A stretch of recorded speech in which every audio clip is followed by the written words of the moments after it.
If your grandfather worked in Detroit in the 1920s, there's a decent chance he knew someone at Willys-Overland, second largest automaker in America, bigger than Ford at one point. Then it wasn't. Then it was gone. This is the story of how a company that once sold more cars than almost anyone else in the country managed to destroy itself through a combination of ego, fraud, and spectacularly bad timing. John North Willys started with nothing. Well, not nothing exactly. He started with a bicycle shop in Elmira, New York in the 1890s, sold bikes, did well. Then he noticed something. People were starting to talk about these new motorized carriages, automobiles they called them. Willys saw the future, or at least he saw an opportunity. By 1906, he'd transitioned from bicycles to cars, becoming a dealer for the Overland Automobile Company out of Indianapolis. He was good at it, really good. Within a year, he'd sold so many Overlands that he basically took over the company. Not through some hostile corporate maneuver, he just sold more cars than they could make, extended credit to the factory to increase production, and when they still couldn't keep up, he bought them outright. The man understood sales. He understood what people wanted. And what people wanted in 1908 was an affordable, reliable automobile. Ford had the Model T, Willys had the Overland. For a while, it was a genuine competition. Here's the thing about John Willys. He wasn't an engineer, wasn't a manufacturing genius like Henry Ford. He was a salesman, a promoter. He could sell ice to Eskimos, as they used to say. And for the first decade of the 20th century, that was enough. By 1912, Willys-Overland was producing over 140,000 vehicles a year, second only to Ford. They had a massive factory complex in Toledo, Ohio, employed tens of thousands of workers. John Willys was on top of the world. The Model 38 was their bread and butter, a solid, mid-priced car that competed directly with the Model T, not as cheap as Ford, but arguably better built. More features, more comfortable. The kind of car a family bought when they'd saved up a little extra, and Willys kept expanding, bought the Pope Manufacturing Company, acquired the Edwards Motor Car Company, purchased the Garford Company. He was building an empire, the Willys-Overland Empire. By 1915, they were producing nearly 100,000 cars annually. The factory in Toledo covered over 90 acres. The payroll was enormous. John Willys had gone from bicycle salesman to industrial titan in less than a decade. Problem was, the automobile industry in the early 20th century was brutal. Competition was fierce. Margins were thin, and Ford kept finding ways to make the Model T cheaper. By 1916, you could buy a Model T for under $400. Willys-Overland couldn't match that price, not even close. So Willys did what he always did. He expanded. More models, more factories, more debt. He figured volume would solve everything, sell enough cars, and the profits would follow. 1917 brought America into World War I, and with it came government contracts. Willys-Overland shifted production to military vehicles, trucks, staff cars, ambulances. The money was good. The demand was steady. Willys thought he'd found the answer. He hadn't. When the war ended in 1918, so did the contracts. Willys-Overland had tooled up for military production, expanded facilities, hired thousands of additional workers. Now, they had to shift back to civilian vehicles, with a market flooded by returning soldiers who'd spent their savings during the war. The recession of 1920 hit the automobile industry hard. Sales dropped by half almost overnight. Companies that had borrowed heavily to expand suddenly found themselves unable to make payments. Willys-Overland was one of them. John Willys had leveraged everything. The company owed money to suppliers, to banks, to everyone. They couldn't pay. The banks stepped in. And here's where it gets interesting. The creditors didn't want to liquidate. Willys-Overland was still valuable. The factories, the brand, the dealer network. They just needed someone to run it properly, someone who understood finance instead of just sales. They brought in Walter Chrysler, Yes, that Walter Chrysler, the same man who would later found the Chrysler Corporation. In 1920, he was a manufacturing executive known for turning around struggling companies. The banks paid him $1 million a year to fix Willys-Overland. $1 million in 1920. That's roughly $15 million in today's money per year. Chrysler went to work, cut costs, streamlined production, eliminated unprofitable models. He was brutal but effective. Within 2 years, Willys-Overland was making money again.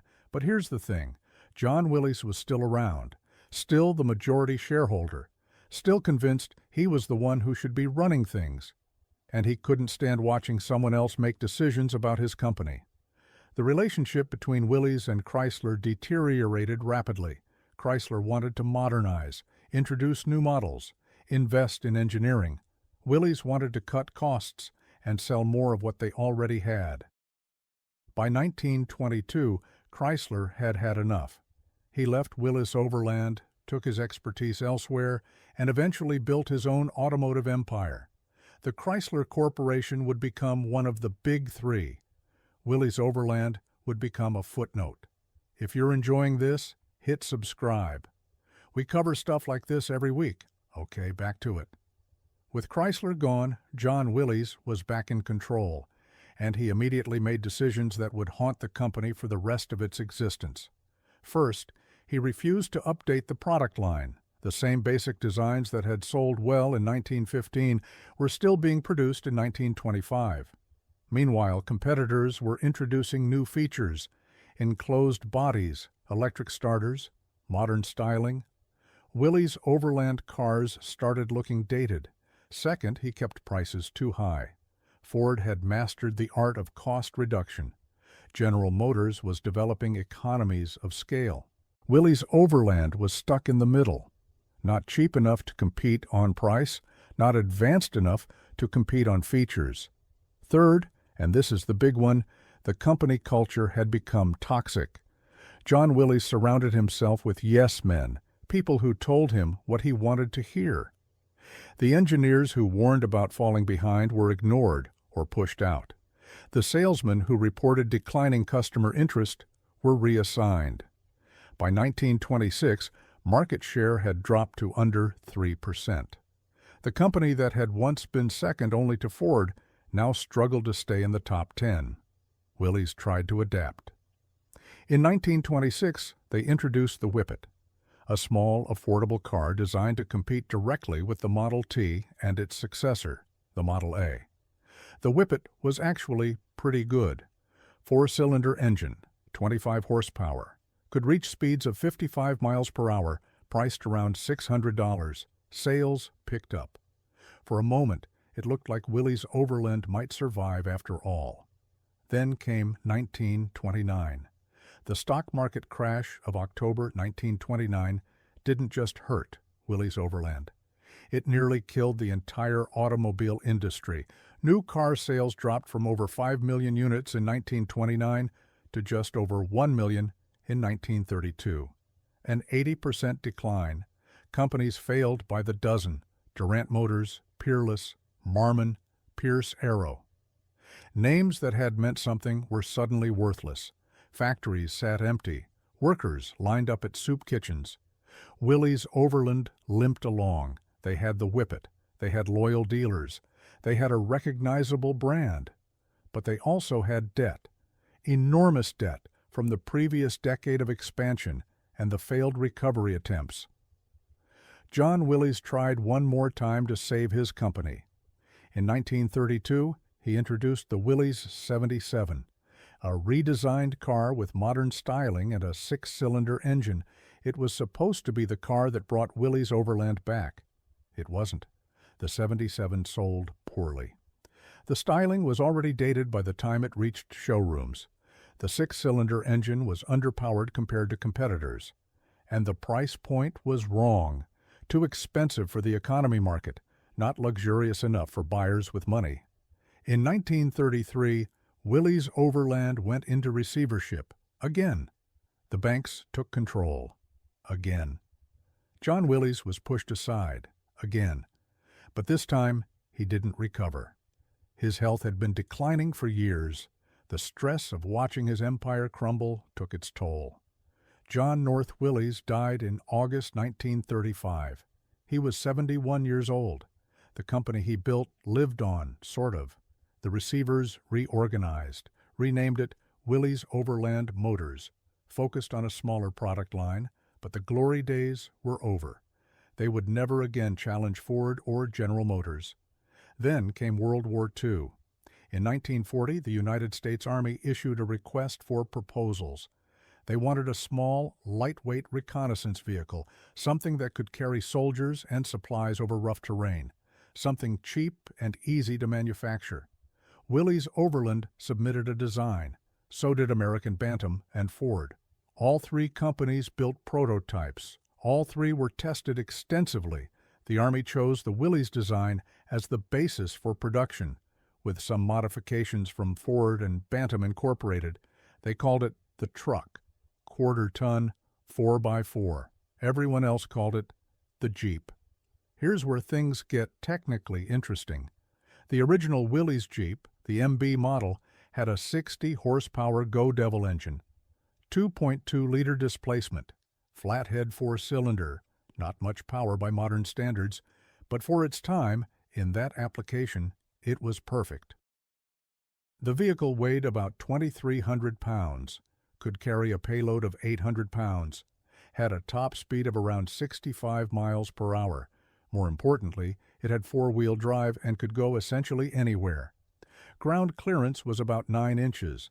The wheelbase was 80 inches exactly, short enough to be maneuverable, long enough to be stable. The design team at Willys, led by Chief Engineer Delmar Barney Roos, had somehow achieved the perfect balance. They built over 360,000 MB Jeeps during the war. Ford built another 280,000 under license, called the GPW. Combined production exceeded 600,000 units. General Eisenhower reportedly said the Jeep was one of the decisive weapons of the war, along with the C-47 cargo plane and the landing craft. General Marshall called it America's greatest contribution to modern warfare. The Jeep saved Willys-Overland. Not as a company exactly, more like it gave the brand a second life. After the war, they converted to civilian production. The CJ2A for civilian Jeep hit showrooms in 1945. For the first time in decades, Willys-Overland had a product people actually wanted. Not just wanted, needed. Farmers, ranchers, construction companies, anyone who needed a vehicle that could handle rough terrain bought a Jeep. Sales were strong through the late 1940s and early 1950s. The company wasn't challenging the big three anymore, but they had a profitable niche. They had a future. Then came the 1954 merger with Chrysler Motors. Henry J. Chrysler had made his fortune building ships during World War II. After the war, he tried to break into the automobile industry, bought the Willow Run factory from Ford, introduced the Kaiser and Fraser brands, spent millions on development and marketing. It didn't work. The big three were too entrenched. Kaiser couldn't compete on price or volume. By 1953, Kaiser Motors was bleeding money. The solution was to merge with Willys-Overland, combine resources, share distribution networks, focus on the Jeep brand, which was the only profitable product either company had. The new company was called Kaiser Willys, then just Kaiser Jeep. The Kaiser and Willys passenger cars were discontinued. All resources went into Jeep production. For a while this worked. The Jeep CJ5, introduced in 1954, sold well for decades. The Jeep Wagoneer, introduced in 1963, essentially created the luxury SUV market. Four-wheel drive, automatic transmission, power steering, air conditioning, things you couldn't get in any other off-road capable vehicle. But the underlying problems never went away. Thin margins, limited production capacity, aging factories. The company lurched from crisis to crisis. In 1970, Kaiser Industries decided to exit the automobile business entirely. They sold Kaiser Jeep to American Motors Corporation, AMC. American Motors was itself a struggling company, formed from the merger of Nash Kelvinator and Hudson Motor Car Company in 1954. They'd survived by finding niches the Big Three ignored: compact cars, economy models. Now they had the Jeep brand to add to their portfolio. The Jeep thrived under AMC ownership, at least initially. The CJ7, the Cherokee, the Wrangler. These became icons. The Jeep brand was worth billions. But AMC's problems eventually caught up with them too. By the mid-1980s, they were losing money on everything except Jeep. The company was bleeding cash. Something had to give. In 1987, Chrysler Corporation acquired American Motors, and with it, the Jeep brand. So here's the irony. Walter Chrysler left Willys-Overland in 1922 because John Willys wouldn't let him modernize the company. 65 years later, the company Chrysler built acquired what was left of the company Willys built. The factories that once produced Willys-Overland automobiles, mostly demolished. The Toledo complex was partially converted, partially abandoned, partially redeveloped. The brand that once challenged Ford, reduced to a historical footnote. But the Jeep survives. Today, Jeep is owned by Stellantis, the conglomerate formed from the merger of Fiat Chrysler and PSA Group. Annual Jeep sales exceed 1 million units worldwide. The Wrangler is still based, spiritually at least, on the original World War II design. The proportions, the front grille, the removable top, 70-plus years of continuous production in various forms. John North Willys couldn't have imagined this. He was a car salesman who became an industrialist, who became a cautionary tale, built an empire on charm and credit, lost it to ego and stubbornness, died watching his life's work being dismantled. But somewhere in there, his engineers created something that outlasted everything else. A simple, practical vehicle that people needed. Not a luxury car, not a status symbol, just a machine that did what it was supposed to do in conditions no other vehicle could handle. The Willys-Overland story is really two stories. There's the story of the company, the rise and fall, the scandals and mismanagement, the debt and desperation. That story ends badly. Then there's the story of the Jeep, the product that survived when everything else failed. The design so good that it's still recognizable 8 decades later. That story is still being written. Your father might remember when Jeep meant something.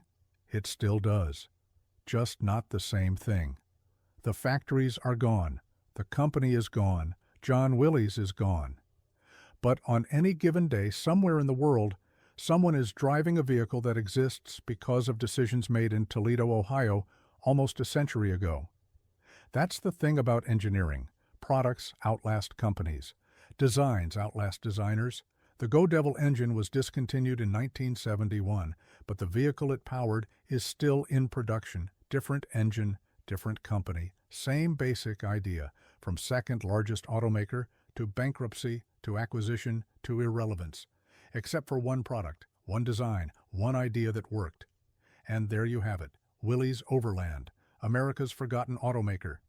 If you've ever driven a Jeep or your grandfather did, drop it in the comments. Let me know what I missed. And if you made it this far, subscribe. We do this every week.